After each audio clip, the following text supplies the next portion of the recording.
Olá, muito obrigado por vir a mais este evento da Casa da Crítica. Hoje, um evento dedicado ao mito do Minotauro. Vamos nos debruçar sobre um dos mais antigos mitos que existem e também um mito dos mais profundos. Deste mito se tiram luzes e chaves de interpretação da realidade, de psicologia muito profunda, da estrutura realmente da psique humana. Sejam todos muito bem-vindos e vamos começar. Mito do Minotauro, ou mito de Teseu em Creta.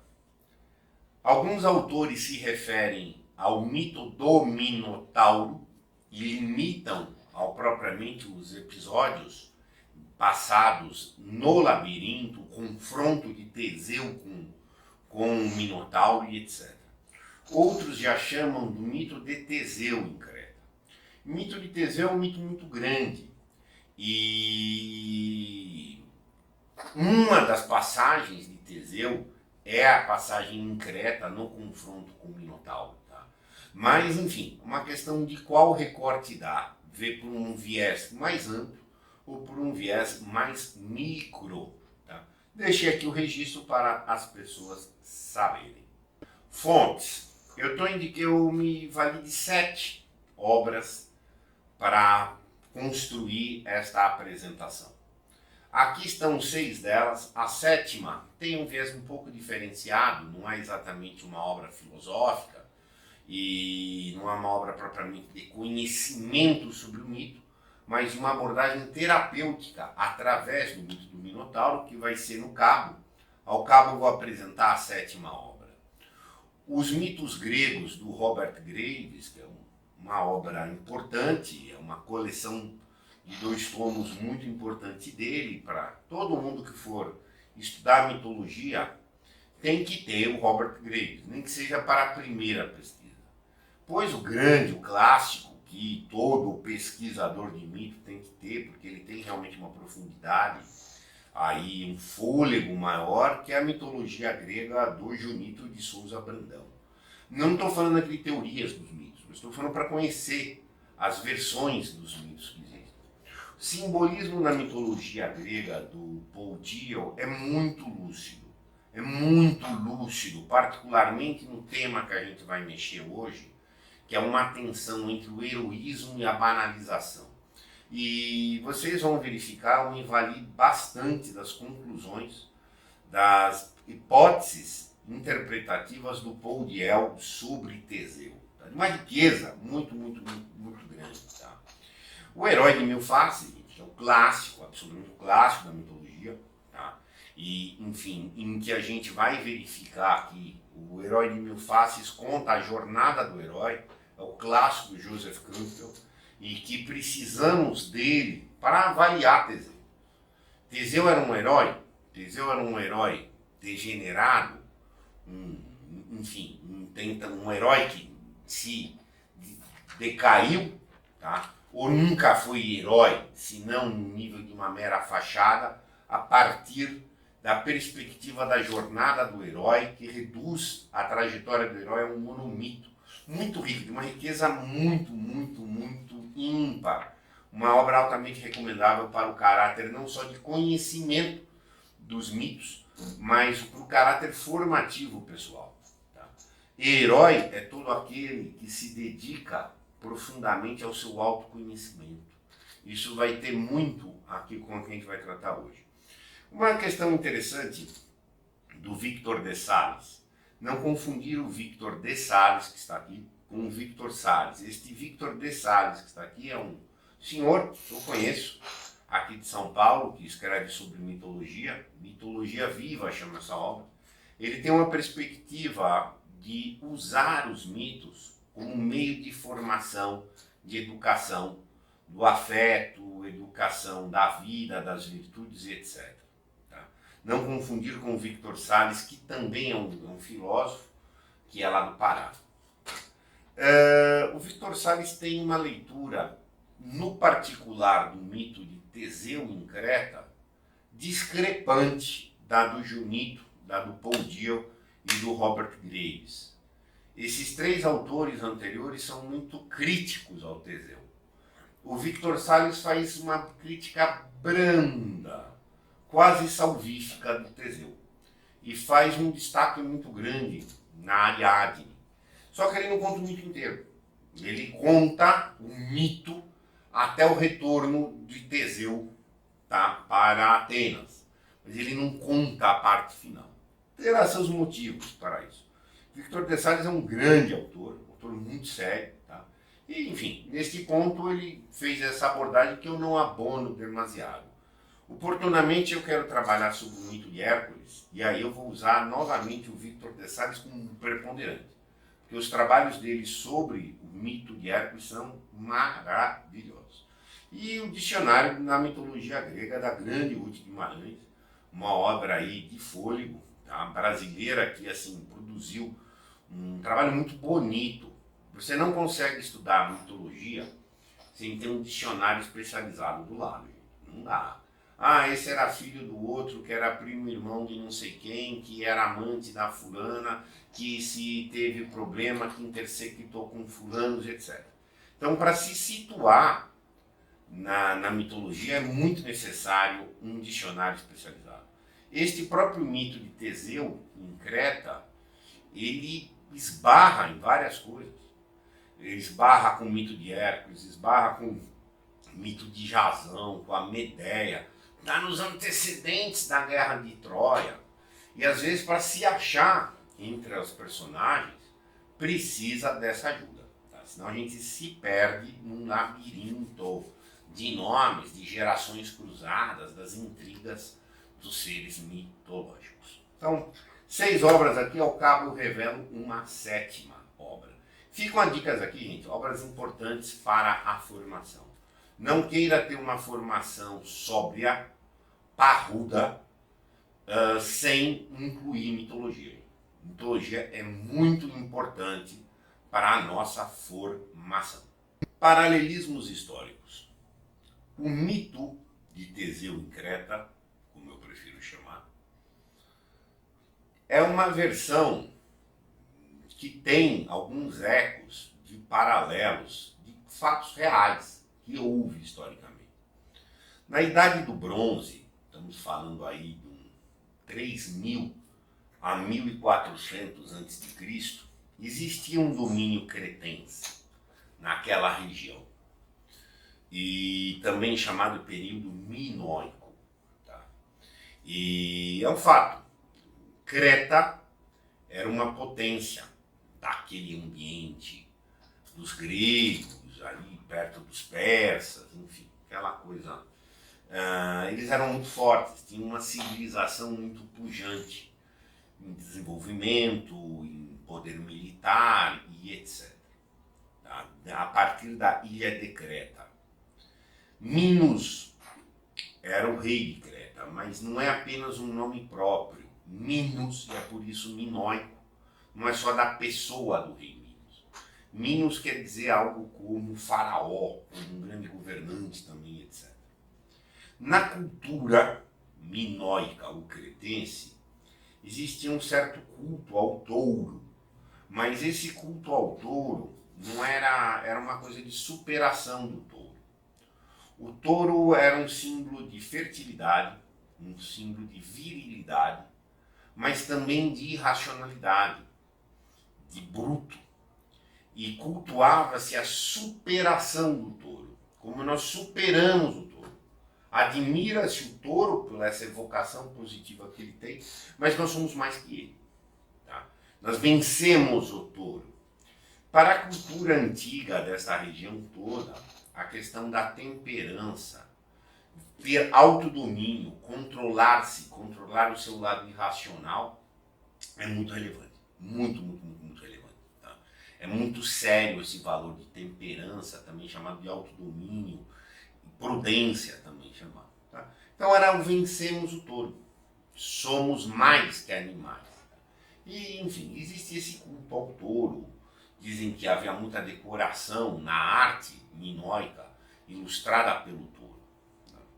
E uma questão relevante também, de paralelo histórico com o mito, é o Palácio de Knossos, o Palácio de Knossos, que era a sede do poder minoico, era um palácio muito exuberante, muito grande, e dizem que eram extensões avantajadíssimas, muitos quartos, etc. E cogita-se, de tão grande que ele em si era um labirinto, ou até que tivesse catacumbas no palácio que fossem palco de labirinto. Então essa é uma referência histórica relevante. E também em Creta existem as cavernas de Messara, que é uma região da ilha de Creta em que há cavernas, segundo eu levantei aí, algumas com 3 quilômetros de labirintos. Tá? Então é um mito, mas há algum paralelismo, tá? Histórico razoável, com grandes linhas aí. O mito é ficto, fantasioso, mas tem alguns elementos aí de apoio, tá? Em algum sentido geral da realidade. Tá?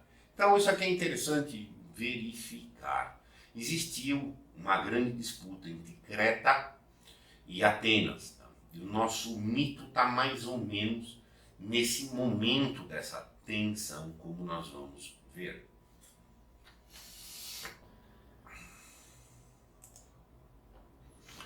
Elementos importantes para falar do lado de Creta primeiro. Contar o lado cretense e depois vamos para Atenas. Poseidon, deus do mar. Poseidon tem uma importância muito grande. Ele era o deus dos mares e das profundezas. O mar é o mar e é a profundeza do mar. A profundeza do mar tem toda uma simbólica própria, sinistra, misteriosa e etc. Creta era uma ilha. E imagina a dependência do humor do deus do mar para a ilha prosperar. Tá? Questão muito importante. O rei Minos, até o chifre dele ali de boi, etc. Tá? O rei Minos era um homem considerado muito sábio dentro de uma visão geral aí das coisas. Ele era considerado aí um homem razoável, um homem prudente, etc. E um homem muito poderoso. Teve vários problemas com o poder, para garantir o seu poder em Creta, a estabilidade, etc. E ele fez um pacto com Poseidon, que Poseidon o ajudasse a manter o poder. E Poseidon se aliou a Minos, aquela aliança meio ambígua.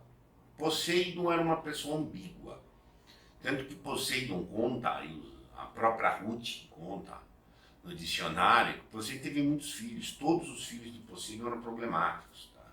Eram meio canalhões, de certa forma, etc. Mas o rei Minos fez um acordo com Poseidon para dar uma certa estabilidade política lá, etc. E conseguiu. Poseidon garantiu, foi o padrinho deste poder de Minos. Tá? Só que tinha impacto. Poder é poder, gente. Essa tem muito a ver com a nossa questão do poder. O rei Minos pediu essa ajuda, Poseidon deu, mas meio que fez o rei um servo do deus. Da seguinte forma, rei Minos tinha que sacrificar um touro. Algumas versões dizem que era um touro branco que o próprio Poseidon deu e que o Minos tinha que ficar devolvendo esse touro como um sentido de reverência ou de humilhação ou de afirmação do poder de Poseidon. Eu vou deixar você ter poder, mas você tem que fazer um tributo de respeito / humilhação perante mim mesmo. Algumas versões dizem que não era um touro que Poseidon deu, mas era um touro, o melhor touro que Minos tivesse, ele tinha que dedicar a Poseidon. Só que Minos foi dar uma despertalhão, porque houve um certo touro branco muito bonito. E Minos, apesar de um homem prudente, respeitado, gostou muito e se apegou a esse touro. Quis ter um touro. Um rei, no sentido próprio, é uma figura com um mínimo de elemento mítico, porque ele é mais que meramente um súdito. Você espera de um rei um certo desprendimento, particularmente de um rei que é um bom governante. Ele já é mais elevado. Mas Minos se apequenou e se fixou no desejo por esse touro branco. Então o que ele fez? Ele resolveu ludibriar Poseidon. Em vez de dar o touro branco, ele deu um outro touro lá e guardou esse touro branco no seu rebanho. Se apequenou o rei Minos. Só que, enfim, Poseidon ficou sabendo, não gostou e resolveu dar o troco de vingança. E o troco de vingança, ele fez o seguinte, ele deu um jeito que Pasífae, que é a esposa de Minos, se apaixonasse ardentemente, tivesse tara pelo tal touro. Como de fato Pasífae foi tomada de uma vontade, de um desejo imenso. O desejo de Minos de ter a posse do touro foi ampliado em Pasífae, que ela queria ter uma relação sexual com o tal touro. E para que isso se realizasse, ela teve que se socorrer de Dédalo. Dédalo é uma figura que compõe um mito à parte. Um dia nós vamos estudar Dédalo. Dédalo é o pai de Ícaro. Dá para ser feito um belo trabalho entre o mito de Dédalo e Ícaro. Mas ela buscou Dédalo, que era um engenheiro competente, um homem criativo, um meio inventor de soluções. Como que ela faria para ter a relação com o touro? Então Dédalo montou uma vaca postiça, que teria uma aparência bonita de vaca para, por sua vez, atrair o touro. E ela ficava dentro da vaca, de tal maneira que o touro atraído iria ter a cobertura sobre a tal vaca. Tá? Só que na cópula, quem estava lá para receber a cópula e o sêmen do tal touro branco era a Pasífae, como de fato aconteceu. Tá? E ela engravidou, tá, do tal touro, gerando o Minotauro, que é o touro de Minos. Tá? Então, está armada a confusão. Tá? Um deus, digamos, orgulhoso também, vaidosão, um rei que quis dar uma engabelada, a mulher que descontrolou o cientista que ajudou, independente de qualquer questão, geraram uma aberração. O Minotauro era uma aberração. Tinha um corpo de homem, uma cabeça de touro. E uma diferença, ele comia pessoas. Os touros não comem, a priori, gente, mas este comia gente. Tá? Antropófago. Tá? Criou-se esse problemão. Ele tinha o pior humano, que é um corpo sem a força do touro. O pior do touro, que era a cabeça do touro sem a inteligência humana. Enfim, criou esse problemão. Obviamente, o rei Minos ficou com um belo problema. Conta-se que ele foi tomado de uma grande vergonha e uma dificuldade de reconhecer. Ele tinha que esconder, tá, o Minotauro. Ele se sentia envergonhado e culpado por uma situação que, no limite, ele que criou. Ele, de certa forma, era um pai indireto desse tumor, tá? Ou desse problemão que ele arrumou. Como ele não queria reconhecer ou admitir essa situação, nem para si, ele voltou a Dédalo e Dédalo montou um labirinto para que o touro ficasse lá dentro, escondido. Não podia matar o touro, mas meio filho da esposa, aquela coisa toda, não podia matar o Minotauro, tá? Mas também não podia aceitá-lo. Então põe dentro de um labirinto. Esse labirinto faz vezes de uma figura psíquica que na psicanálise se chama recalque. Você esconde algo seu. como se você deletasse. Você vai pôr numa camada inconsciente muito profunda, algo vergonhoso, algo de culpa, algo que você não está afim de enfrentar. Um problema que você não quer elaborar, não quer levantar a mão e falar, olha, como é que eu vou resolver o problema? Então eu vou trazer a luz da consciência. Põe dentro do labirinto, que o Dédalo fez. O Dédalo ajudou a Pasífae a engravidar o touro, ajudou o Minos a esconder o Minotauro.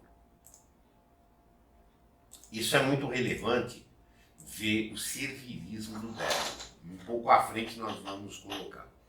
Então esse labirinto com o touro carrega uma simbólica muito intensa de medo e de vergonha. Tem uma coisa, há uma vergonha, tem que esconder. Mas tem um medo. Tem medo. Esse medo do quê? Medo de reconhecer a situação. Tenho medo, que no limite é um medo de si. Tá?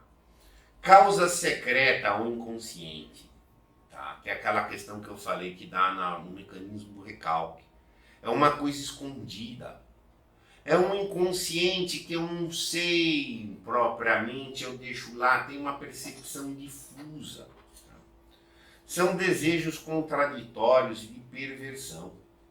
Tudo que é um pouco secreto é um pouco perverso. Tá? Não pode vir à luz. Isso também era muito caro aos gregos. A pessoa sem franqueza.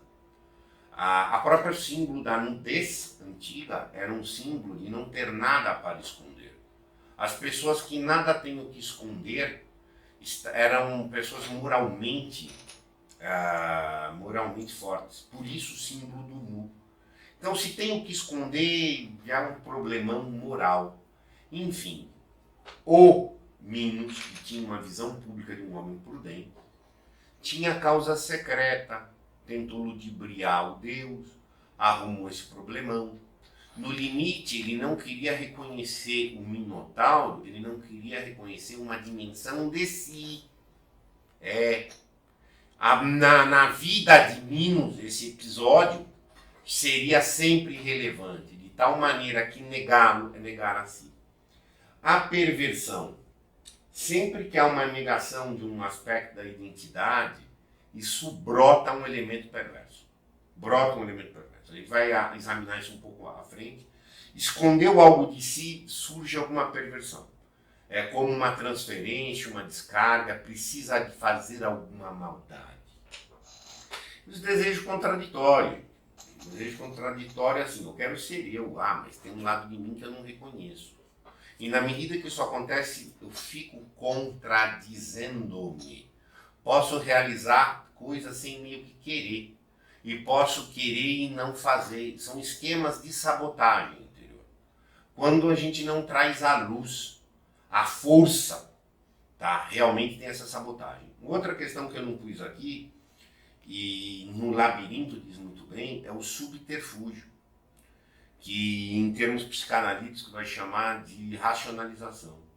Cria esquemas complexos de falas, de assuntos e etc. Porque está escondendo alguma coisa. Porque a realidade sobre nós é muito direta. Então, quando você quer esconder, você cria esse labirinto. Esconder o quê? Algum touro. O Minos estava com este minotauro aberrativo. Mas as pessoas têm algum touro interior. É o nosso elemento dissociativo, que normalmente a solução mais simplista é abafa, esconde e cria uma racionalização, que é um labirinto. Tá? Então é algo para esconder. Mas esse labirinto do subterfúgio, do excesso de racionalização, do giro em falso, é um esquema psíquico comum. Maravilhoso, maravilhoso, como que nós estamos falando aí há tanto tempo, já se tinha uma sabedoria, uma lucidez expressada em termos simbólicos tão bem expressados. Vamos ver agora o lado de Atenas, antes de vincular dos fluxos se intersectar. Em Atenas existia Egeu, rei de Atenas. Egeu tinha um problemão. Ele já teve 2 mulheres, mas não conseguia ter um filho. Tá? E isso era um problema para a questão de como ele iria ter um sucessor no poder. O tema do poder é muito sério, muito relevante. E ele não tinha filhos. Gente, foi se consultar uma vez no oráculo. Eu vou ter que suprimir muita coisa, gente. Os lados oraculares, a dimensão de Medeia. Eu tenho que suprimir, senão a gente não evolui. Então, são mitos enormes. Entendeu? Mas, enfim, ele tinha lá o problema, foi ao oráculo, o oráculo deu um recado que ele meio não entendeu. E na volta, ele passou na cidade de Trezena. Na cidade de Trezena, ele teve alguns encontros, entre os quais com Etra. Tá? E ele teve uma relação com Etra. Tá? Na mesma noite que ele teve a relação com Etra, Etra também teve uma relação com Poseidon. Então você vê que o Poseidon está dos dois lados. Ele tem uma passagem lá pelos cretenses, tem uma passagem aqui pelos atenienses. Então Etra, na mesma noite, dormiu com os dois. Tá? E Egeu, depois que saiu lá de Trezena, voltando para Atenas, falou para Etra que se daquela relação viesse um filho, esse filho deveria buscar o pai e para assumir o trono de Atenas. E para esse fim, esse filho se identificar como filho de Egeu, ele deveria buscar numa certa rocha, lá que ele indicou, uma espada que Egeu cravou. E este filho, já na idade de força, deveria tirar a espada de lá e calçar as sandálias que também ficavam escondidas ali. E essa seria a prova de filiação deste filho que viesse.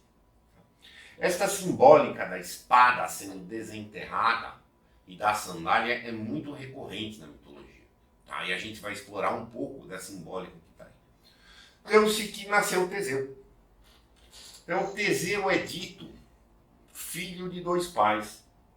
Filho do pai Egeu e filho de Poseidon, porque a mãe teve relações com ambos na mesma noite. Dá para falar numa paternidade biológica, numa paternidade mítica, no sentido de ser filho de um rei, e numa paternidade mítica divina, porque ser filho de um Deus. Isso virou uma coisa meio difusa.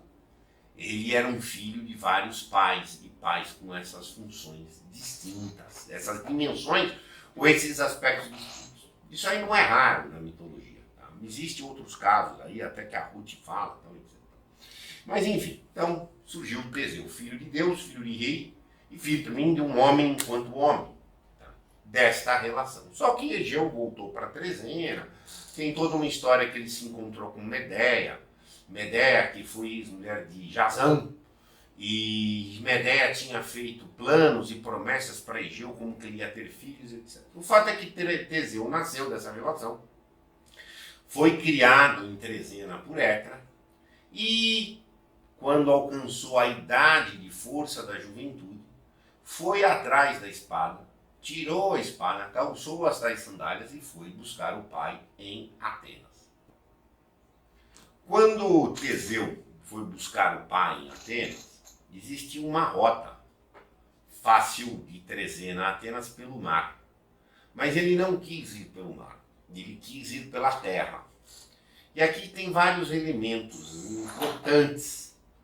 No arroubo da juventude, era um ato de aventureiro do arroubo de um jovem, tivesse, sei lá, seus 16 anos, onde ele teve força de desencravar a espada e pôr a sandália, ou já era uma marca de uma predestinação de caráter, esse estilo dessa viagem dele, que tem elementos de heroísmo ou de um aventureiro banal. Tá? Essa é uma questão muito séria. Tá? Nós vamos ter que interpretar uma distinção entre o heroísmo e o aventureiro banal. O herói é o que vence a vida banal. A mera aventura é uma forma de banalidade. Mas o filho saiu de Trezena, Teseu saiu de Trezena para buscar o reconhecimento do pai e foi pela terra. E quando ele foi pela terra, ele foi matando bandidos, picaretas em geral, criaturas horrendas que ele ia encontrando pelo caminho. Eu reduzi algumas quando ele chegou em Atenas, um pessoal que ele maltratou, que eu também tive que suprimir um pouco.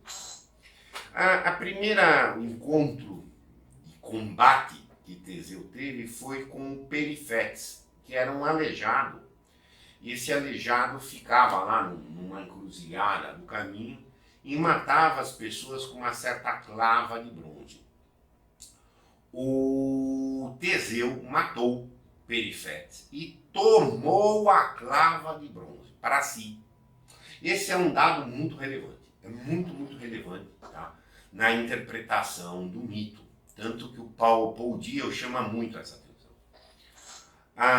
O Teseu portava a espada real e a sandália. Espada encravada na terra.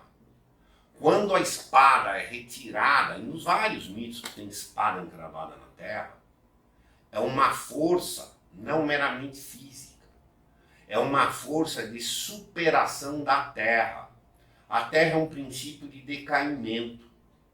A força é sublimar, elevar-se do padrão meramente mundano. Um herói é aquele que vence a banalização ordinária, se põe num nível mais elevado que as práticas da vida. É acima do chão. O chão é um mundo medíocre. O abaixo do chão, o infernal, o inferior, que eles chamavam de Hades, então é o pior, mas tem que subir. O herói é aquele que subiu, que venceu a terra. A espada é um símbolo de arma nobre, de arma precisa, tem que ter acurácia para usar. Tá? Então são símbolos de força, no sentido bom da força, física e moral. Sandálias, por sua vez, eram símbolos associados à alma. Como a alma nos conduz, a alma que conduz nossos movimentos e usa o pé.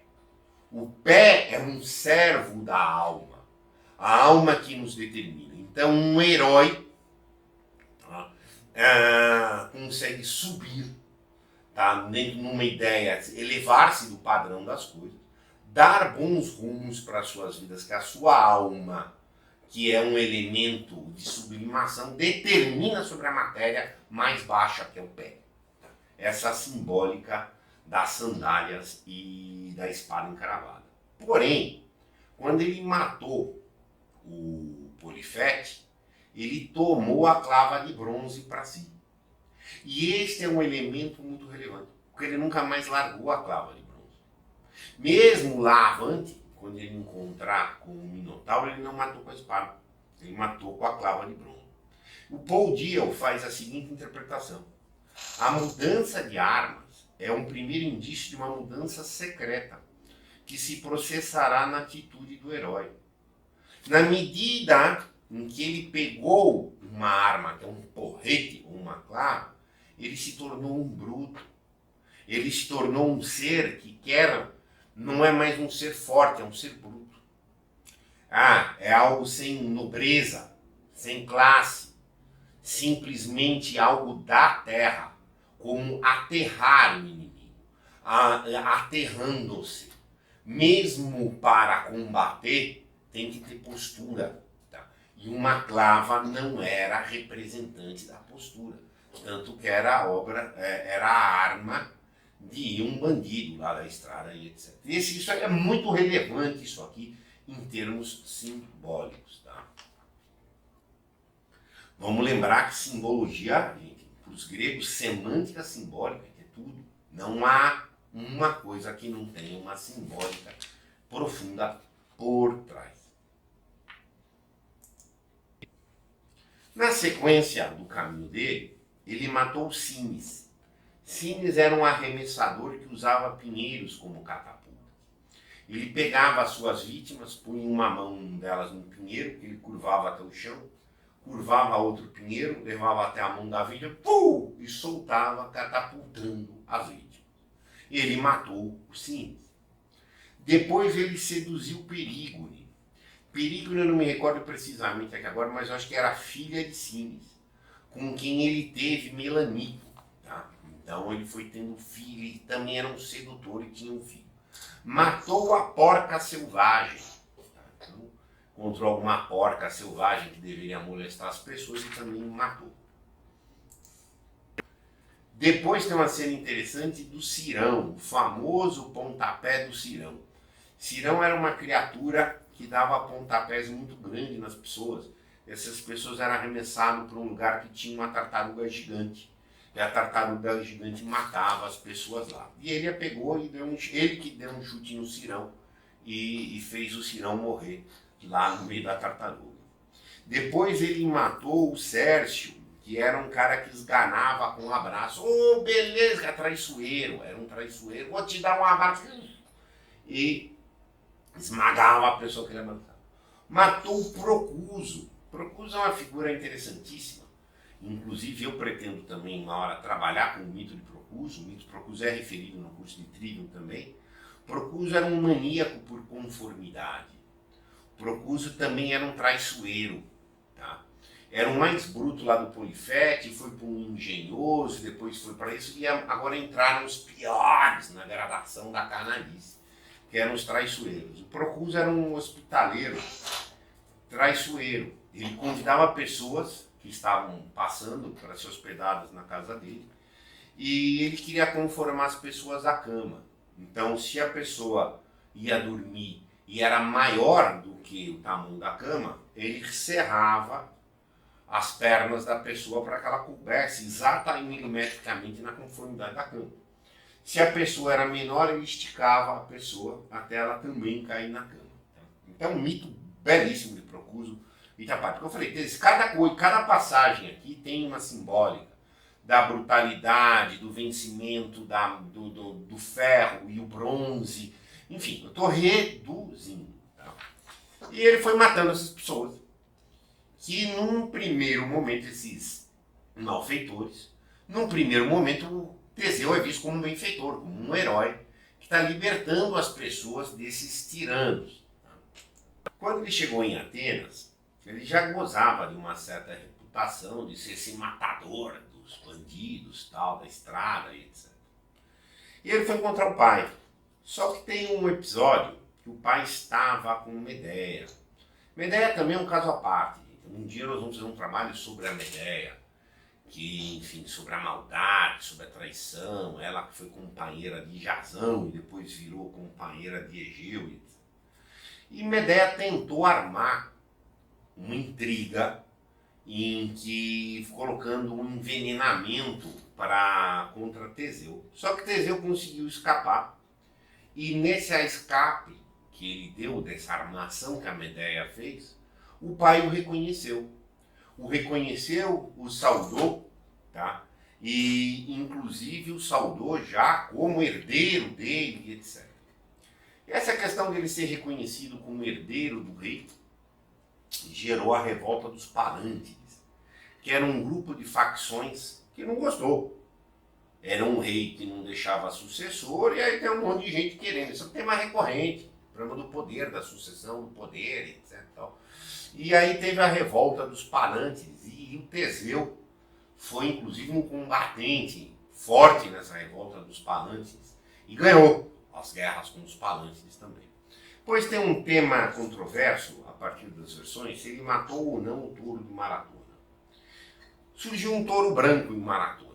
Algumas versões dizem que é o mesmo touro branco lá que Poseidon, depois da atrapalhada inteira que aconteceu lá em Creta, trouxe o touro para Maratona, que estava na região deles lá, e na região de Atenas.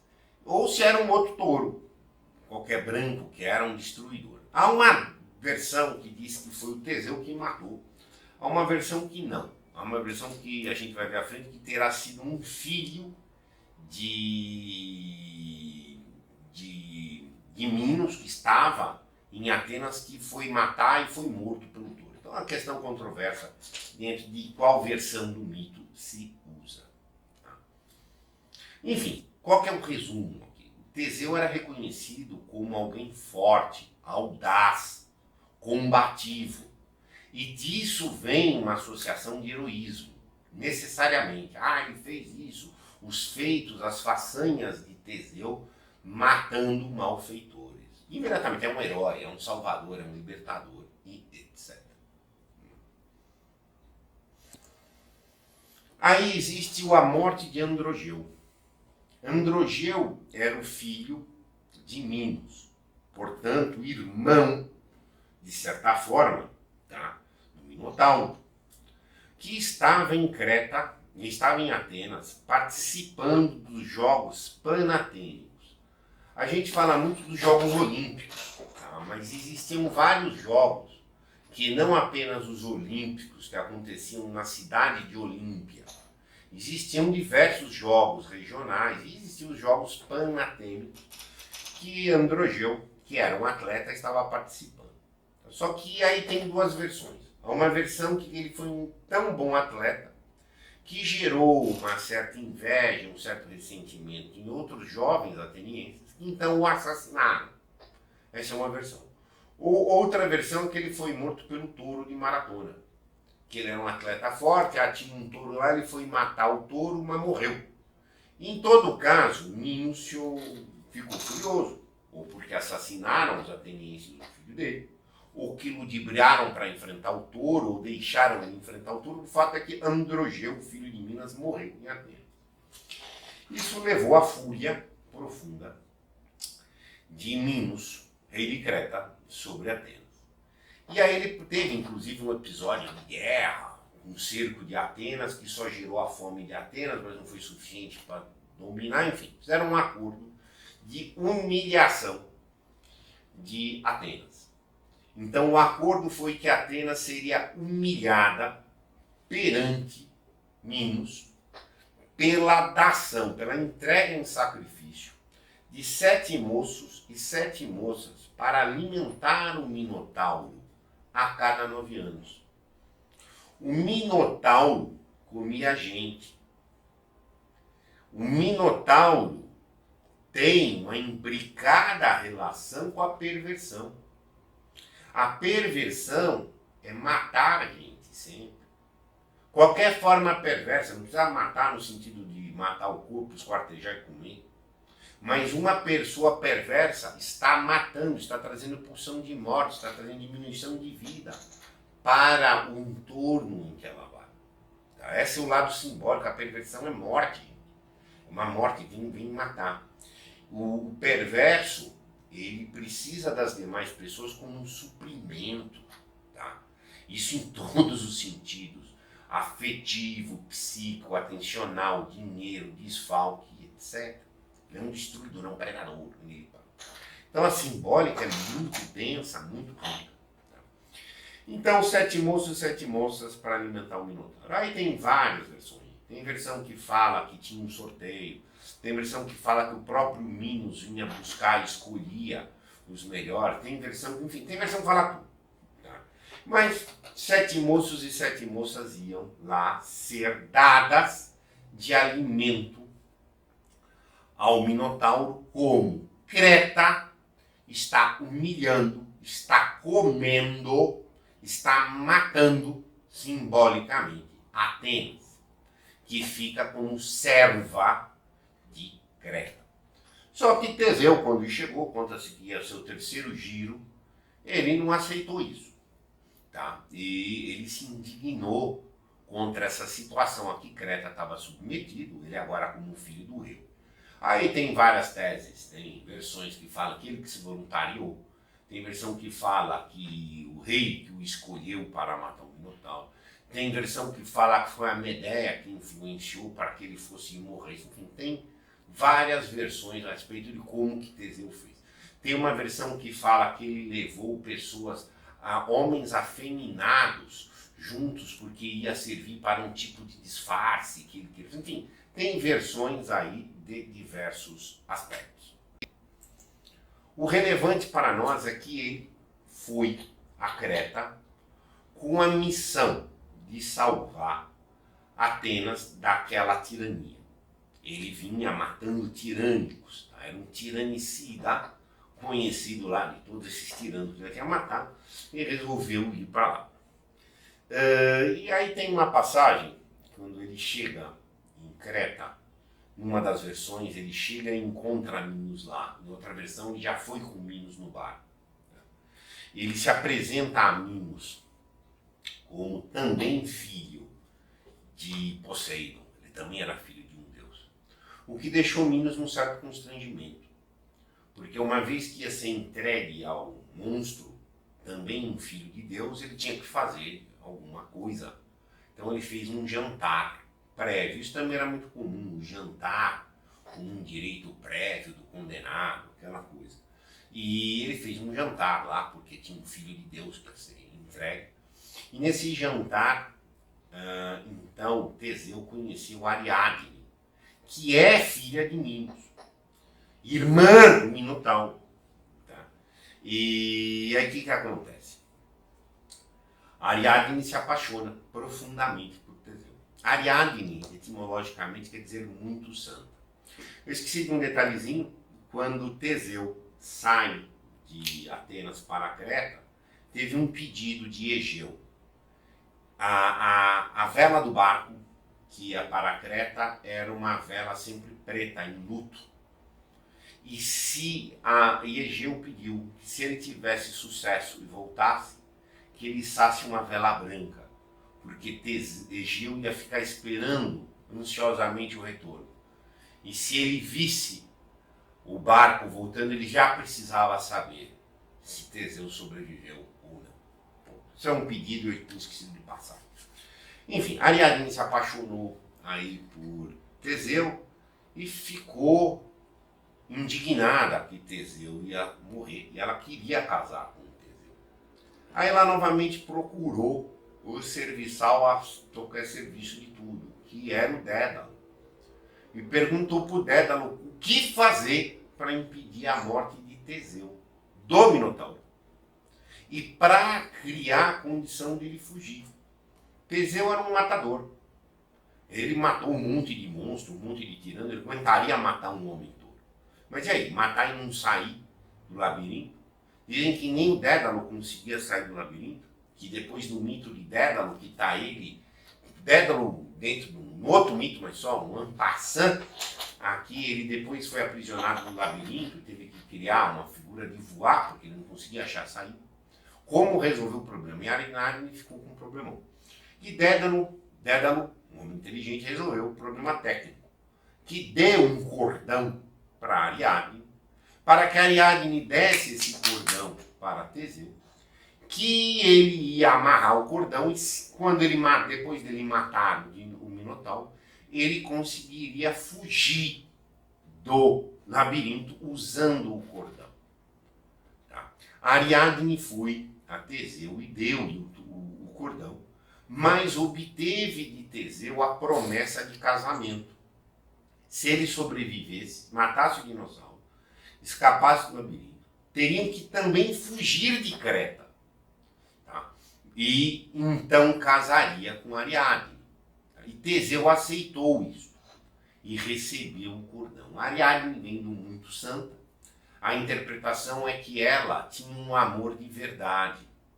Ela estava fazendo algo que no limite era contra o pai dela, que no limite era contra o irmão dela, que era o próprio Minotauro, por um amor dito e visto nas interpretações como muito legítimo, tá? Um amor de verdade, tá? Sem um aspecto de utilitarismo. O Teseu aceitou.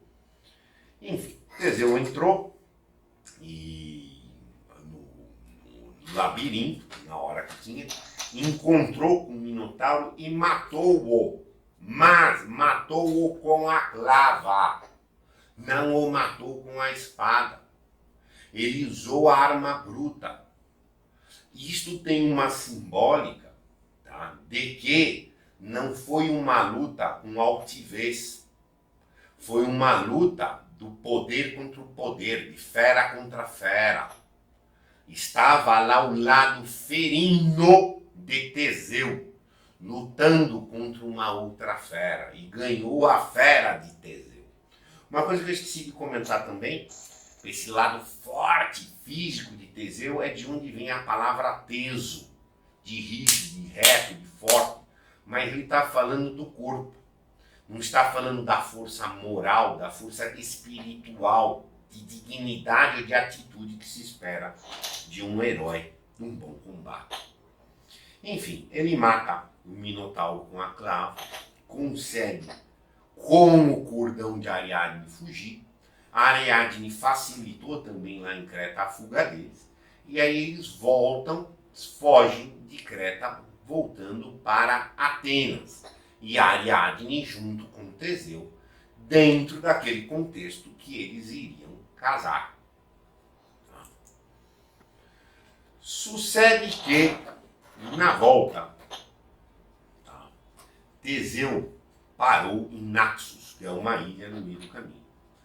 E ele abandonou a Ariadne ali. As versões contam que ele estava com a Ariadne, aquela coisa toda e tal. E o que acontece? Na madrugada ele fugiu. Ele nem terminou com a Ariadne. Ele simplesmente fugiu. Quando a Ariadne acordou, Teseu já tinha raptado, quebrando a promessa do casamento e dando um tratamento a Ariadne de canalha. De canalha.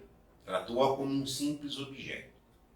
As versões predominantes são, e aí, por exemplo, o Victor Salles não bebe demais essa, mas os demais intérpretes sim. Teseu fez um acordo utilitarista com Ariadne. Ariadne tinha uma vontade de amar legítimo. Driblou essas situações por um amor legítimo e verdadeiro, doador. E o Teseu foi utilitário. Isso é considerado muito sério, um desvio de caráter gravíssimo. O herói quebrou a palavra dele. Valeu-se de uma astúcia, quando um herói não deve se valer de astúcia. O herói deve se valer de franqueza. Nem que ele perca, mas ele não perde a franqueza. Nem que ele perca o combate físico. O herói não é aquele que mata, é forte fisicamente, é aquele que é forte moralmente. Ele tem que canalizar a vitória física para fortalecer a moral. E entre uma vitória física ou a derrota moral, se ele precisar ter uma derrota moral para ter uma vitória física, ele fica sem a vitória física, mas ele mantém a retidão. Então ele brigou com uma arma de brutos e acanalhou no pacto que fez com a Ariadne e a abandonou. A Ariadne depois foi acolhida, consolada e virou esposa de Dionísio. Essa é uma tese salvífica que o Victor Salles usa. Mas a Ariadne era tão limpa, ela acabou sendo até recompensada, porque Dionísio foi um grande amor, enfim. Então, tem uma versão que fala que depois eles se reúnem, enfim, tem várias versões. Tá? Mas o fato é que ele foi um canalhão ali. E seguiu para Creta e largou a Ariadne para trás. Tá? Só que ele chegando para Creta, ele esqueceu. Aí tem várias interpretações, ele esqueceu. Seria um ato falho? Esqueceu porque esqueceu? Esqueceu porque é um ato falho, porque também é um recalque? Ou porque, enfim, está numa arrogância? Ele esqueceu de trocar a vela preta do barco. Era uma vela branca, que era a promessa que o pai, Egeu, lhe pediu. E que ele também se comprometeu a fazer isso perante o pai. O fato é que ele esqueceu e chegou com a vela preta em Atenas. E o pai estava lá em cima no morro, vendo os barcos e viu a vela preta. Se desesperou e pulou. E morreu. Tanto que o mar Egeu é o nome de mar Egeu, porque Egeu se matou ali, então deu-se o nome de mar Egeu. E aí tem também uma questão relevante. Profundidade do mar também é o símbolo do inconsciente. Ademais do labirinto, a profundidade do mar é um inconsciente, é um insondável.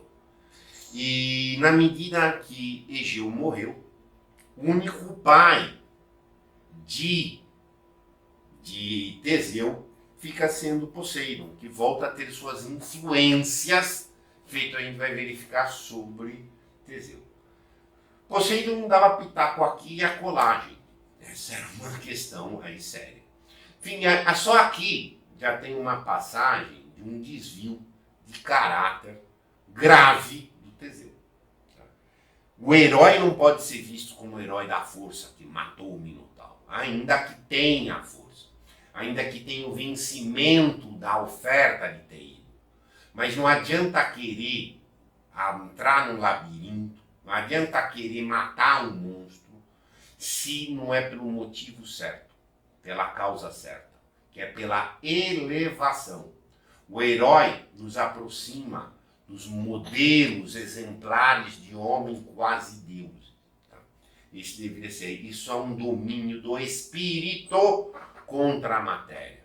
O herói é aquele que tem acima de tudo, a virtude dele, a grandeza de alma que faz o herói. Essa grandeza de alma tem que estar diretamente associada ao autoconhecimento, à busca do conhecer-se. Tá? Ponto. E usar esses vencimentos contra vilões, etc., como um processo de conhecimento da sua força moral, de iniciativa, de justiça e etc. O Victor Salles termina aqui, e os outros, e aí ele faz uma interpretação mais branda contra os desvios de Teseu, muito de exaltação da Ariadne. Tá? Os demais seguem a outra parte do mito. Tá? Aí o que acontece? Teseu, então, como eu estou dizendo, não completou a jornada do herói.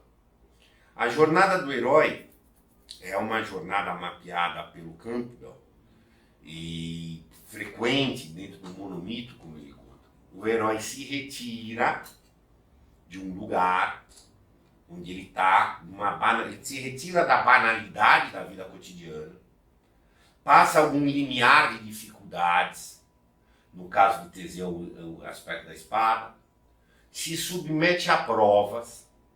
Na grande prova ele precisa de uma ajuda. Essa ajuda, que é um auxílio sobrenatural, aparece e apareceu para Teseu com Ariadne. Ele não tinha, esse era um lado aberto. Ele foi lá para matar o Minotauro, perdão. Mas apareceu Ariadne, que é esse auxílio. Aí o que acontece? Então, do contrário, ele poderia matar o Minotauro, mas não conseguir sair. Ia morrer lá, no labirinto, era provável. Apareceu Ariadne. Ele fez aquele acordo canalha. Ele volta. O herói tem que voltar. Ele tem que voltar para a origem. Só que quando ele volta para a origem, necessariamente eles têm que estar num patamar mais elevado. Ele volta para o lugar de origem, mas ele não é mais daquele lugar. Ele é daquele lugar e para outro. E a missão do herói não é propriamente matar o monstro. É ele mostrar às pessoas o trabalho de progressão que ele conseguiu fazer consigo. E isso passa por um autoconhecimento muito grande, que é reconhecer seus potenciais, reconhecer suas forças e reconhecer, vai dizer o Campbell, os princípios gerais das causas das coisas, em que ele vai entender o mecanismo dos caracteres humanos. Isso é a vida do herói. Então o herói que faz essa jornada, que no limite é uma jornada de desafio interior, com a incorporação desses desafios meramente externos, ele volta e ele ajuda, ele orienta e dá um modelo de vida moralmente mais elevada, muito mais do que um combatente de guerra. Então o Teseu não completou a jornada do herói. Essa vai ser a tese dos interpretadores, é a que eu estou seguindo aqui. Isso é muito caro, é muito rico em especial, porque ele vai se igualar a Minos. Tá? Minos pôs para dentro de um labirinto um touro, que é o problema dele mesmo. O Teseu, ao seu modo, está fazendo o mesmo caminho. porque ele lutou também como uma fera. Teseu assumiu o trono de Atenas, porque o pai morreu, porque ele não trocou a Vera. Conseguiu unificações na Ática. Tinha lá disputas territoriais, dissenso, ele conseguiu. Alguns chamam ele de pai da democracia, porque ele montou um acordo de convivência das pessoas. Conseguiu êxitos materiais e sociais. Mas seus êxitos se tornaram uma derrota essencial. Virou apenas um aventureiro. Um cara que fez algumas coisas materialmente relevantes, mas ele se corroía em termos de caráter. E aqui entra a grande questão do falso herói. O falso herói é o populista. Ele tem um feito visível que as pessoas conseguem captar. Mas ele tem uma estrutura deformada e que no prazo vai mostrar isso. Olha a interpretação do Paul Diel. A despeito da organização da vida exterior, a corrupção interna do herói há de tornar-se dentro de pouco o flagelo da Ática. Então ele voltou como um forte nesse domínio visível, mas ele foi se corroendo sucessivamente. Por quê? Porque ele não absorveu as travessias, os desafios, como a formação do herói propriamente dito. Então ele caiu no mesmo patamar de banalidades defensivas do poder pelo poder. Tá? Ponto. Isso é muito relevante. Aí as aventuras, a banalização, o aterramento. Que ele tinha, obviamente, um prestígio social. Mas as erraticidades de caráter dele. Apoiou expedições desastradas. Eu gosto de aventura, mas não tinha consistência.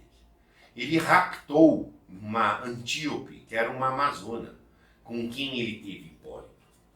Ele estava submetido a uma força de combater como um touro, tá?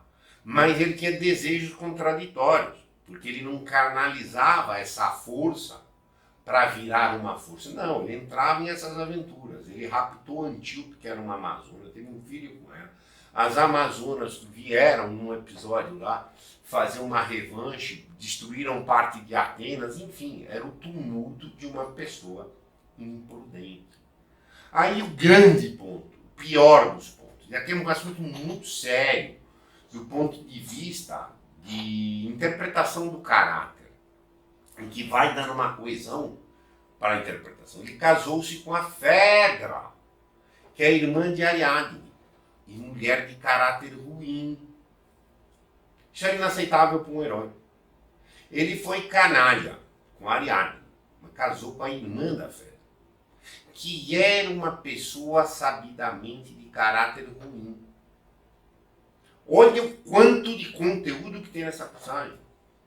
Um herói que faz a jornada do herói, ele tem que ter essa compreensão da causação, ele tem que ter essa compreensão do conflito, força e fraqueza, dos caráteres, etc. E ele não pode aceitar falso amor. E esta passagem é relevantíssima. Ele trocou o amor de verdade por um falso amor.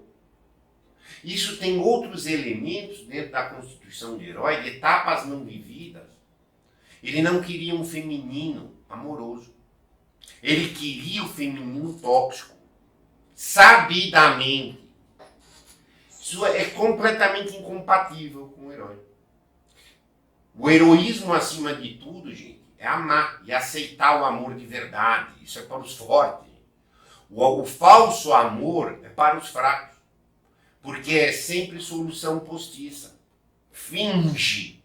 É igual um labirinto. O falso amor é um labirinto que a gente põe na mente. Em vez de imediatamente você descartar. Você está no falso amor porque você está fazendo jogo. Depois de uma fase, você é garotão, é uma coisa, mas depois não dá. Então, isso aqui é vinculado a um lado. Não é que ele caiu numa vítima do falso amor, não. Ele consentiu e buscou a Fedra, que é exatamente a irmã de caráter ruim de Ariadne, que era de caráter bom. E aqui dá para tirar um monte de coisas, as brigas das irmãs. Uma foi, nossa, a grande questão que tem aqui. Tanto que Ariadne vai ter um episódio. Ela era intriguenta, caprichosa. E vai ter um episódio na grande finale, do aterramento de Teseu. Aí Teseu criou uma amizade incondicional com Pirito. Pirito, na visão de alguns comentadores, era um fanfarrão, quase irmão gêmeo do Teseu. E ele fez uma amizade incondicional. Isso não é aceitável para herói. Herói não tem amizade incondicional. Amizade incondicional chama cumplicidade, ato de poder. Não é ato de amizade. O amigo é incondicionalmente vigilante na virtude. É incondicionalmente vigilante na grandeza da alma, nos bens espirituais. Amizade incondicional chama amizade incondicional, é falso amor, tanto quanto o casamento dele com Fedra. Tá? Então, assim, ele virou cúmplice de Pirito, que era um fanfarrão, e se envolveram, Pirito e o Teseu, num raptos. Eles resolveram raptar Helena, que era uma mulher muito cobiçada, que depois vai ser peça da Guerra de Troia, peça central do explodir da Guerra de Troia, e Perséfone. Perséfone era a mulher de Hades, o deus do submundo, o demônio, e eles desceram ao inferno. Só que o próprio jeito de poder pelo poder, quando ele lutou com o Minotauro, vou matar com a clava, era o bruto contra o bruto, ele foi levando isso para a vida, desde que ele pegou a clava, de bronze. Não é que ele tinha uma bondade por Helena ou alguma bondade por Perséfone. Elas eram objetos de posse, ganhei o poder. O herói vive e deixa viver. O herói conseguiu um patamar de liberdade e pode até exercer algum poder para libertar, mas não para jactar no poder pelo poder. Que foi a virada tirânica que teve também o Minos. O Minos foi tendo aquela tragédia familiar e resultou numa abordagem tirânica. Por quê? Porque o perverso vai fazer tirania. E é o caso aqui foi se reproduzindo aqui com Teseu. Então eles raptaram, tinha um acordo entre ele e Pirito, que eles iam raptar as mulheres. Depois eles iam fazer um sorteio, de qual ia ficar com qual. Mas para ser tratadas como objetos. E acabou que Helena coube no sorteio deles lá ao Teseu. E então ele guardou. Aí foram então buscar Perséfone. E a amizade, lealdade, que é cumplicidade, ele resolveu descer para o inferno para tirar do Hades a Perséfone e entregar para o amigo Pirito. E nesse meio tempo ele guardou a Helena em Trezena com a mãe dele, que era Heta. E se ausentou numa aventura lá no inferno para roubar a mulher do demônio para dar para o amigo. E aí tem todas as aventuras dele dentro do inferno e etc. E o maior erro que aconteceu foi quando eles se sentaram na mesa de jantar do Hades. Isso era uma coisa inaceitável. Ele não entrou no inferno para salvar a Perséfone, que também estava lá meio roubada pelo demônio. Não, ele foi para lá roubar do demônio para ter para si como objeto, no caso, dar para o amigo e eles terem as mulheres como objeto.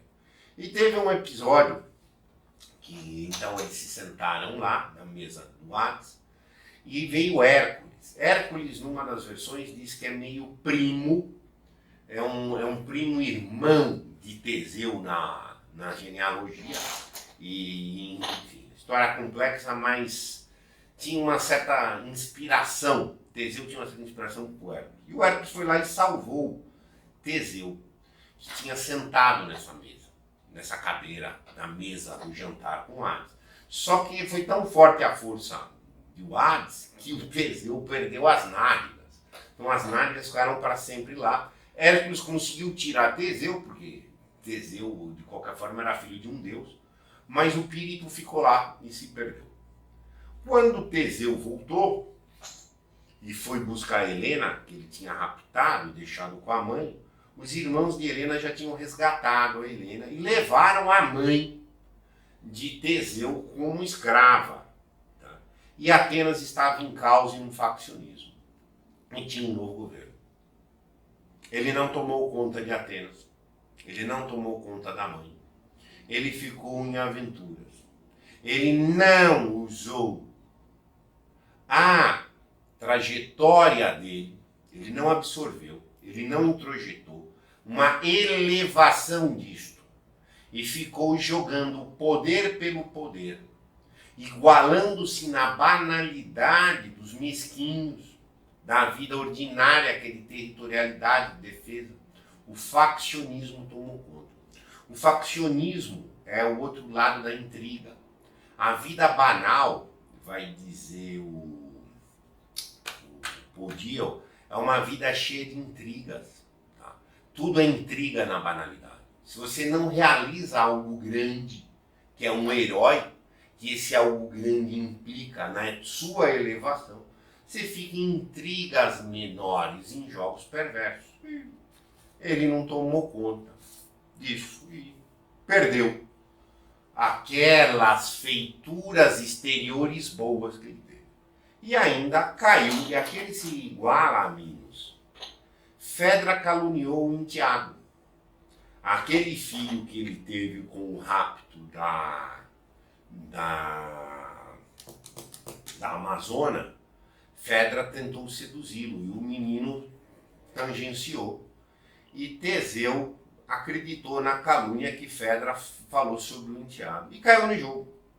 Ele foi pedir ajuda para quem? Para matar o filho. Foi pedir para Poseidon. E Poseidon armou lá uma situação que o filho morreu. Só que antes do filho morrer, o Teseu conseguiu saber que realmente foi uma armação da Fedra.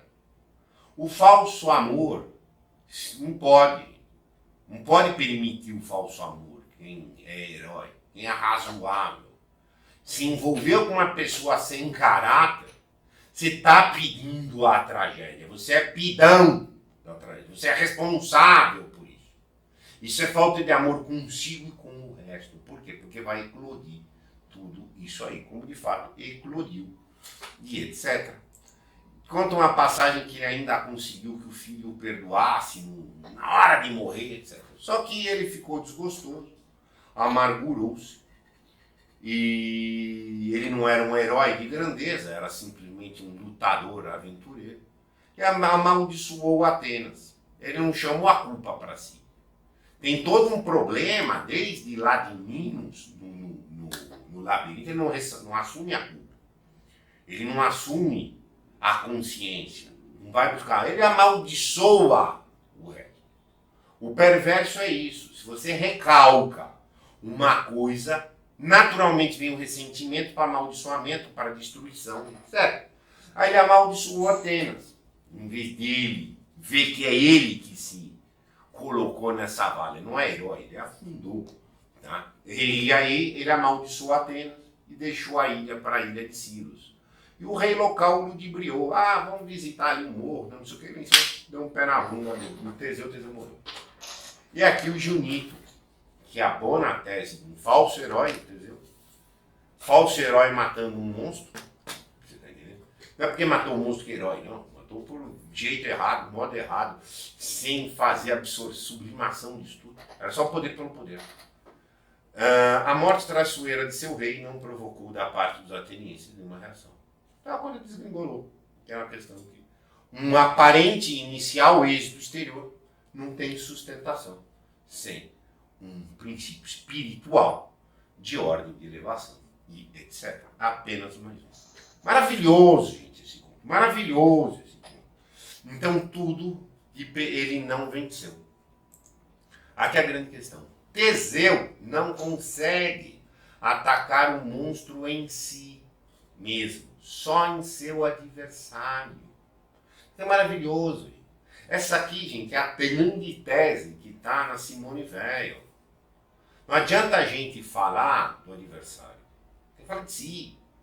O adversário tende a ser tão maldoso, tão canalha quanto os aliados.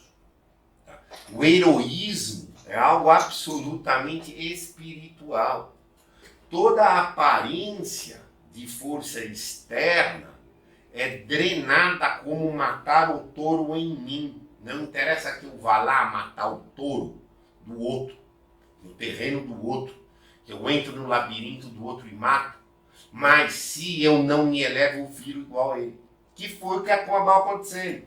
Dentro das intrigas familiares, tem uns assuntos paralelos da Capecifa, ficava ludibriando o rei, que aí a Fedra foi o paralelo dele aqui, tinha essas relações aí transversais de Ariadne, a irmã da Ariadne, e o próprio Poseidon e tal, e contaminou esse esquema de intrigas, que são coisas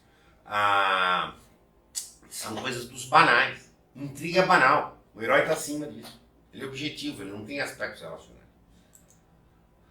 Mas aí entra o seguinte, vamos entrar em alguns recortes do mito. Mas qual que é o maior medo humano? O Minotauro, a primeira coisa é o medo. Ai, o labirinto, o monstro que come, o meio boi, meio gente, touro, É o touro interior. O grande medo de Minos era o touro dele. Qual era o grande medo de Teseu? Era ele mesmo. Tanto que ele recalca. Ele não busca conhecer-se, não, ele vai buscar o poder. Todo o foco está no adversário, todo o foco está na agressão externa, mas não progride.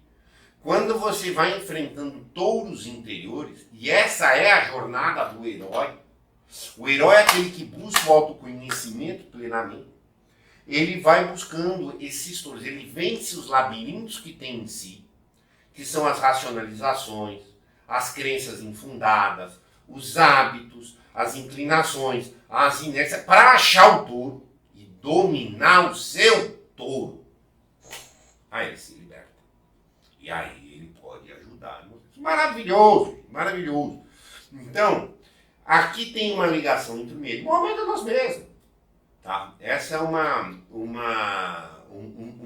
questão impressionante. Aqui eu quero trazer o 7º autor que eu me valei. E é como se Teseu se transformasse num Minotauro. Sim, se transformou como ele teve a tragédia de Minos e ele em si é um Minotauro também. Ele é um irracional, tá? O homem que não se controla seu touro e etc. Tá? E não absorveu isso. Num certo sentido, o mais vítima de tudo é o Minotauro. Que nasceu da armação lá da intriga envolvendo a mancada, a traição de Minos com Deus, a manipulação de Deus para deixar excitada a Pasífae, o Dédalo que se presta a qualquer serviço, e saiu aquela aberração. Ponto que foi aprisionado no labirinto, como uma besta. A primeira vez eu quero fazer um relato aqui, comentar uma coisa que não tem um viés absolutamente filosófico, mas tem um viés terapêutico relevante em cima do mito. Vivendo o mito. Viver o mito se chama rito. Participar de ritos. O mito é algo para saber, para conhecer. Quando é colocado um mito numa dimensão vivencial, você fala é o rito, passa pelo rito. Eu estou trazendo o projeto Minotauro da biodança. A biodança é uma atividade que envolve a dança, como o nome diz, para colocar em funções vitais, de vida, de vitalidade muito alta. Eu participei do movimento da biodança por muitos anos. A primeira vez que eu me deparei a sério com um mito de Minotauro foi no rito, vivendo, numa vivência disso. Existe um trabalho de usar o mito no nome de projeto para ajudar a superação de medos. Nesse trabalho da biodança, o labirinto é visto como os obstáculos e os medos. Só que todo medo, tá? Todo medo é um medo de identidade. Eu tenho medo de tal coisa. Ok, você tem medo de algum aspecto da tua identidade. Se a tua identidade é muito bem constituída, você é muito forte na tua autoestima, no teu autoconhecimento, etc., esses seus medos todos caem. Desenlace existencial do medo. A palavra do próprio Rolando Toro. Rolando Toro é o fundador da biodança, tá? E ele faz este projeto Minotauro, que é uma vivência. Basicamente, essa vivência se estrutura em 4 grandes eixos de medo que vão ser enfrentados. O medo de viver, o medo de amar, medo do primordial, o medo de expressar-se. Se você pega esses medos e vai observar, eles são muito fortes. Medo de amar é o que eu mais trabalho aqui. No caso de Teseu, ele tinha um manifesto medo de amar e um manifesto medo do primordial. Sim. O primordial é o transcendente, é o acima de tudo. Tá? Então o que acontece? Ele era fechado à transcendência. Tanto que naquela escolha entre o transcendente, que era a espada e as sandálias, ele foi pegar a clave de bronze, que era a puxão. Tá? Que não é o primordial, é o secundário. De amar. Ele recusou um amor legítimo por um amor falso. Precisava ficar raptando umas outras mulheres, porque não tem amor, não sei o quê, ia levando aquela intriga, porque era uma forma combativa.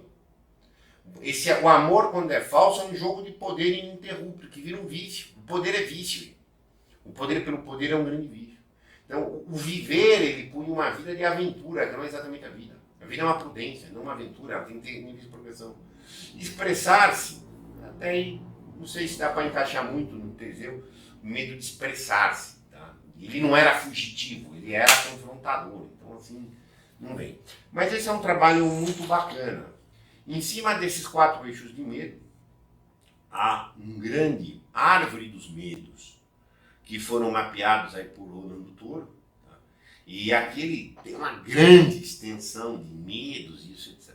E submete pessoas para a vivência Minotauro. Essa vivência Minotauro eu tive a alegria de participar, tá? E eu passei pela vivência Minotauro. E como funciona? Varia um pouco de pessoa a pessoa, porque é uma vivência planejada pessoalmente.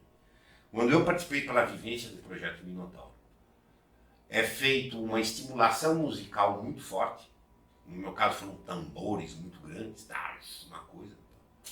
Uma dança muito caótica, errática, intensa, explosiva. De repente fecha tudo. Tudo fechou. Eu fiquei em um centro. E estava fechado, 40 pessoas. Eu estava só de calção, seminu. Essas pessoas fechadas é o cordão de Ariadne. Representa o cordão. Eu fui para o centro. O centro é o centro de um labirinto, no qual eu vou encontrar com um monstro. E o cordão fechou. Ponto. Eu tenho que fazer o confronto. Você não sabe exatamente qual é o confronto. Mas esse confronto foi planejado para você por alguém que tem um conhecimento sobre você. Tem técnica sobre isso.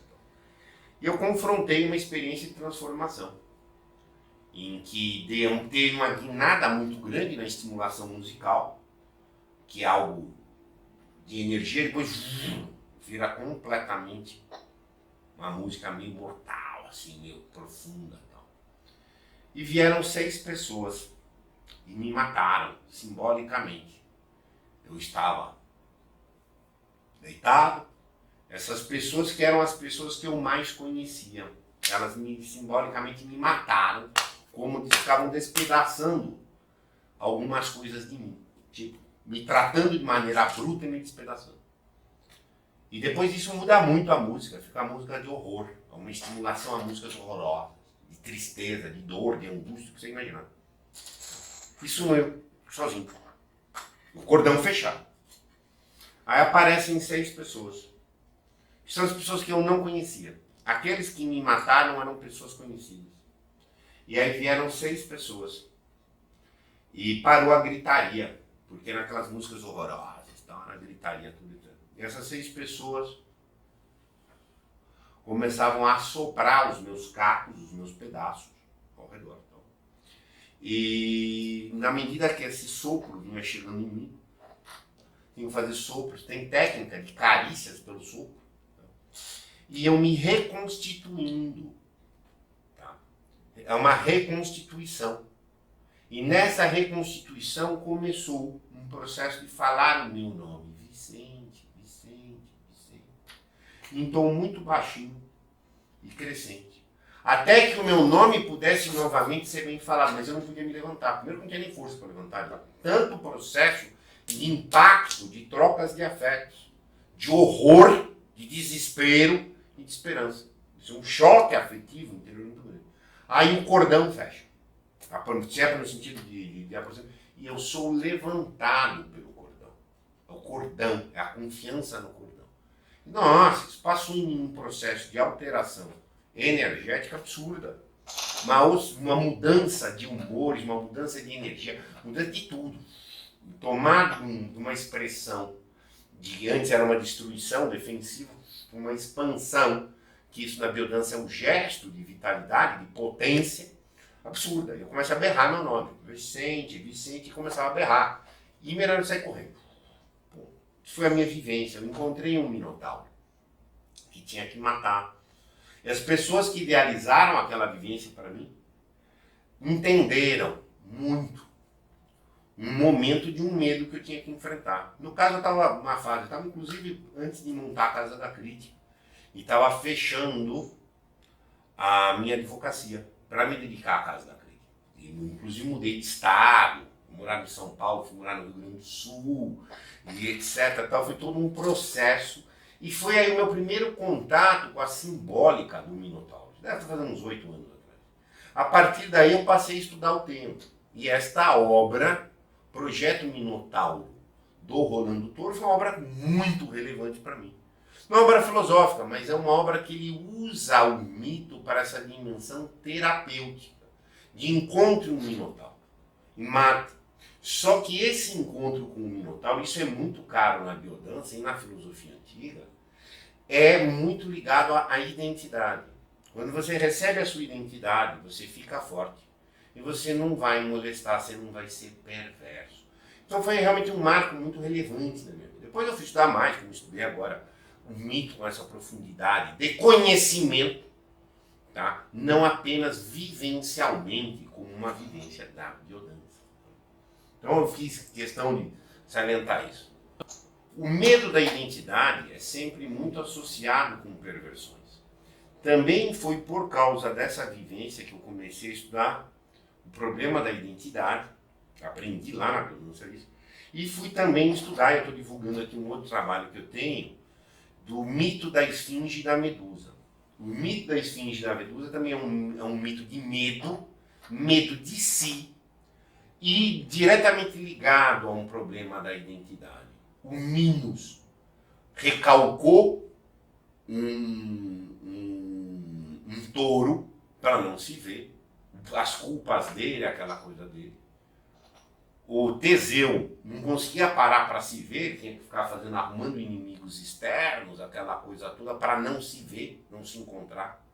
Teve que achar um falso amor, porque o amor de verdade te exige, o amor de verdade te mostra quem você é, te eleva. O falso amor não, é aquele jogo, igual a falsa amizade com o espírito, etc. A esfinge, por sua vez, é uma jogadora. Ir falar com a esfinge é cair num labirinto. Quando você fala com a esfinge, é um labirinto. Ela cria um labirinto com jogos de charadas. Quem eu sou, quem eu não sou, e etc. Até chegar um Édipo que fala, você não é nada. Não é nada. O Édipo ganhou. Você tá entendendo?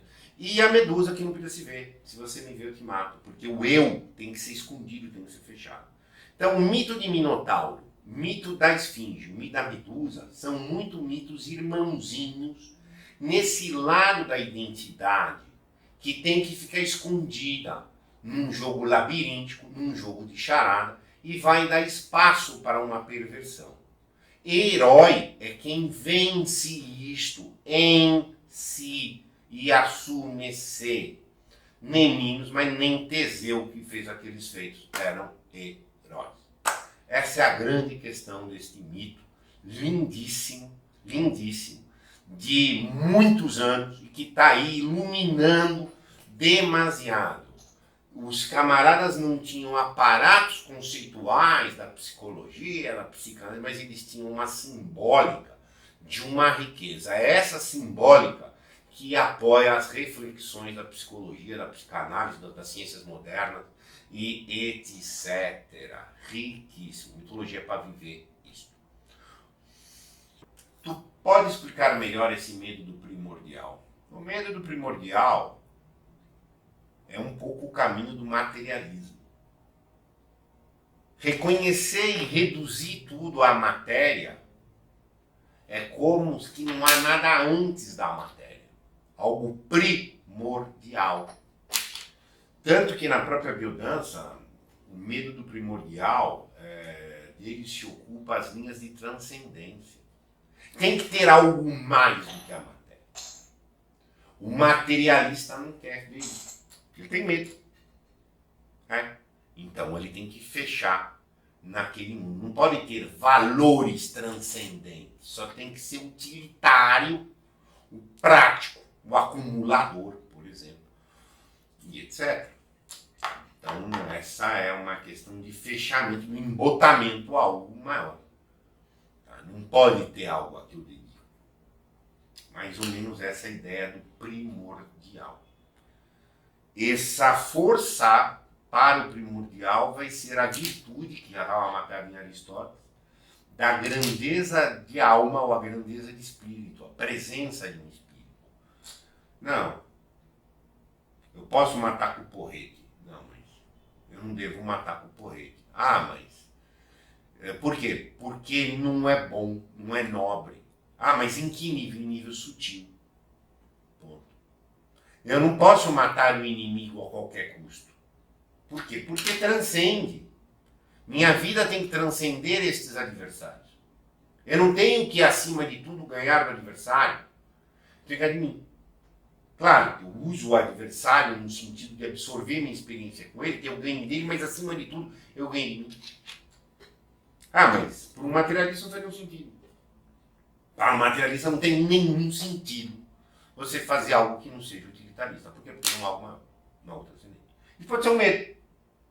Isso é diretamente um medo de identidade.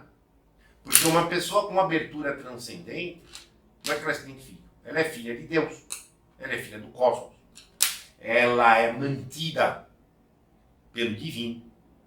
Ela tem um raio de comunicação junto. Ela se fusiona. Mas isso como constitutivo da identidade dela. Agora, se você tem um medo primordial, você tem que assumir que você é você bastando-se. Como se você tivesse se autocriado. Uma coisa meio por esse lado. Por isso que todos esses medos, a seu modo, vão cair num problema de identidade. Você não aceita a transcendência, você tem que resolver aí. Quem é você? Certo? Essa é uma questão aí bem profunda. Fica a dica aí. O livro do Rolando Toro não existe em livraria, tá? Sempre porque você tem que achar no sebo. Mas ainda de semana, uns 10 dias atrás eu fui comprar, tinha 13 disponíveis no estande virtual. Ele explica muito bem uma topologia desses medos, tá? Muito bem explicado. Aí você consegue dar uma desentrixada. Projeto Minotauro, Rolando Toro, que é o autor do livro e o próprio fundador da biodança. Maravilhoso esses desdobramentos, são processos incríveis de enfrentamento, onde nos proporciona transcendência, isso mesmo, o herói transcendeu. Transcendeu o quê? A banalidade aterrante da vida ordinária. Esse é o caminho da individuação. Cada rito, mais camadas vamos aparecendo. Isso mesmo. Na medida que você se individua, você vai ter forças, no sentido, não tem que mudar a palavra poderes, forças, de gerar efeitos. Esses efeitos são únicos. Ninguém mais pode os fazer. E se você não fizer, ficou faltando no mundo aquele efeito que você, e tão somente você, podia fazer como missão. Tá? Que vai dar as noções de entrosamento com a vocação, etc. Muito obrigado. Até a próxima oportunidade.